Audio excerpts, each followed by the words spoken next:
Class में संस्कृत व्याकरण का ज्ञान जो अपने जैन शासन के अंदर व्याकरण है, कातंत्र व्याकरण, जैनेन्द्र व्याकरण पूज्यपाद स्वामी की। तो पहले हमने कातंत्र व्याकरण पूज्य माता के आदेशानुसार लिया है। ये बिल्कुल सरल है और आपको जैसे स्कूल में पढ़ाया जाता है उसी प्रकार से प्रारंभिक ज्ञान आपको दिया जा रहा है।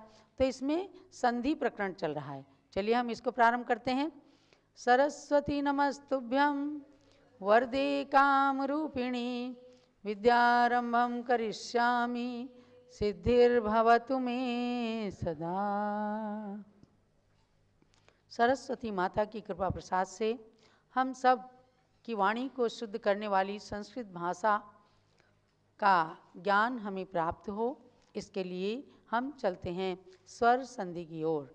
आपको ध्यान देना है कि स्वर संधि में जो सबसे पहले 3 सूत्र कहे गए हैं, अनतिक्रम्यन विश्लेषयेत्, समानः सवर्णे दीर्घी भवति परश्च लोपम, और तीसरा सूत्र व्यंजन मस्वरम परवर्णम नयेत्।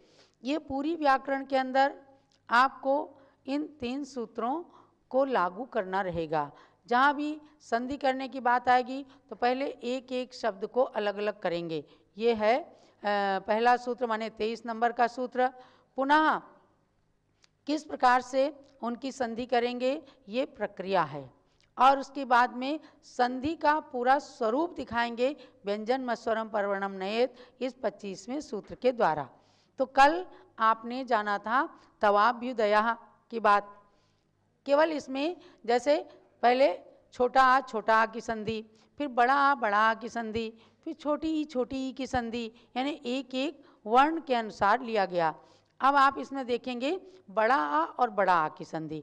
तो इसमें है कांतागता। ऊपर आप देखिएगा कि स्वर संधि में पहले दिया है तव प्लस अभ्युदया और फिर कांता प्लस आगता। तो अब इसमें अनतिक्रम्यन विश्लेष्य जो सूत्र लगाते हैं अलग अलग करते हैं। कांत त का हलंत, फिर उससे आ को अलग कर दिया, और फिर आगता।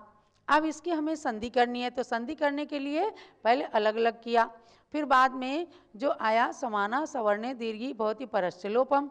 तो इस आ को दीर्घ किया गया, तो दीर्घ तो है ही, तो दीर्घ को दीर्घ हुआ और इस आ का लोप हो गया। जरा चौक इसमें से देना।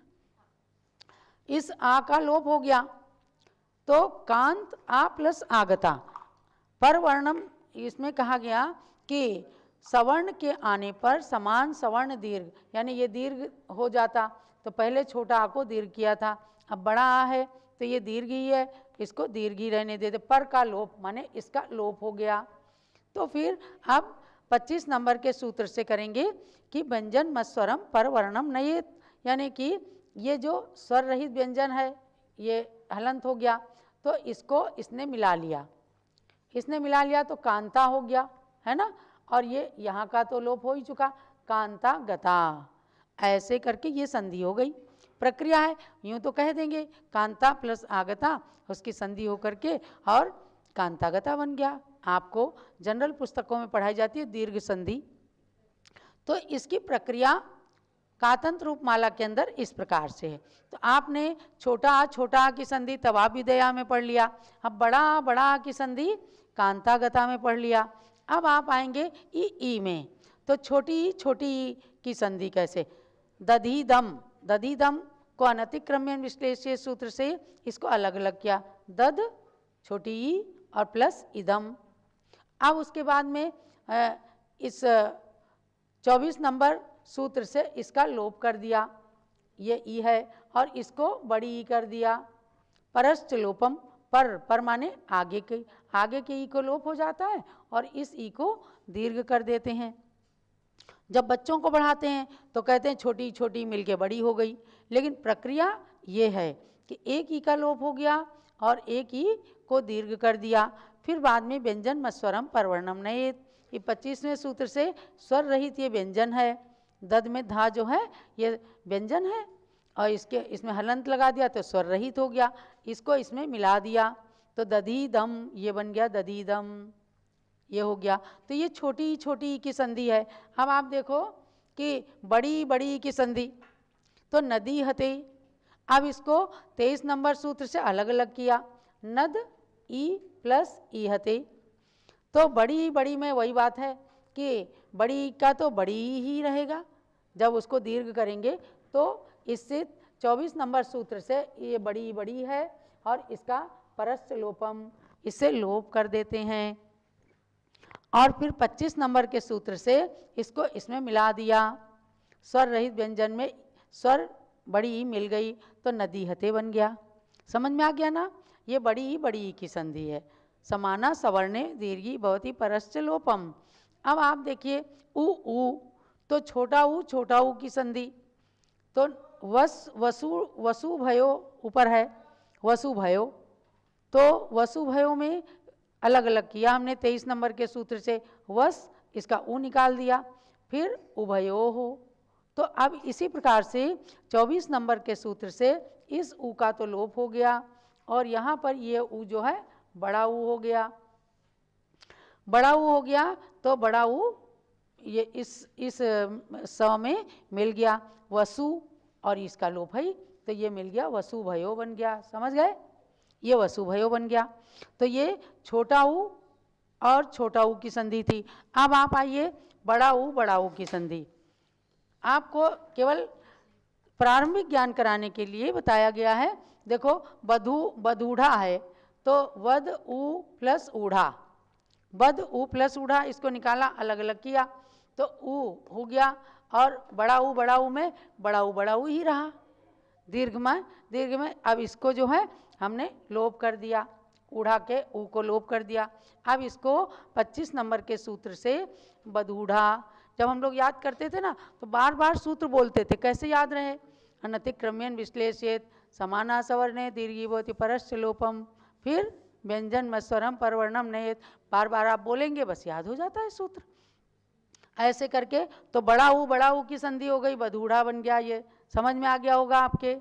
अब इसके बाद री के तो पितृषभा था, तो पित री और ऋषभा ये तीनों को अलग अलग किया। अब इसको री के आने पर री दीर्घ हो जाएगा और इस री का लोप हो जाएगा, इस री का, फिर इसमें जो है पितृषभा बन गया।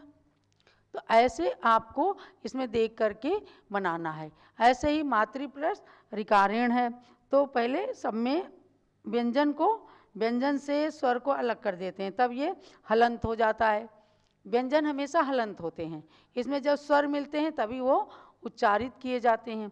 तो री को अलग कर दिया, ऋकारेण हो गया। अब इस री का लोप कर दिया और इसको दीर्घ कर दिया, मातृकारेण। ऐसे करके ये संधि चलती है। अब ये यहाँ तक का कल हमने आपको पढ़ाया था। अब आगे इसमें देखिएगा कि पेज नंबर 12 पर जो आपको सॉफ्ट मैटर भेजा गया है, पेज नंबर 12 पर कहाँ है? आगे होत्री प्लस ऋकारः, ये विग्रह है। विग्रह माने अलग अलग किया गया है। इसमें समाना सवर्णे दीर्घी भवति परस्य लोपम, इस सूत्र से एक बार होत्रिकारा बन गया, दीर्घ री आ गया। उसके बाद एक सूत्र और लगता है, रीति रितोर लोपोवा, रीति रितोर लोपोवा, रीति रितोर लोपोवा, रीति रितोर लोपोवा। ये क्या कहता है कि रिकार के आने पर रिकार का लोप विकल्प से होता है, कभी होता है और कभी नहीं होता है। तो रिकार के आने पर पूर्व के रिकार को दीर्घ हुआ तो दीर्घ विकल्प से, जैसे डबल री इसमें लगा दिया, अभी हमने दिखाया था ना मातृ में, ऐसे होत्री में रिकार कर दिया डबल री, और आगे के री को लोप कर दिया तो होत्री का रहा, और जब लोप नहीं किया तो होत्री का रहा। इस प्रकार से बन जाते हैं। तो ये तो सवर्ण में, यानी कि आ ई ऐसे उ ऐसे हुआ।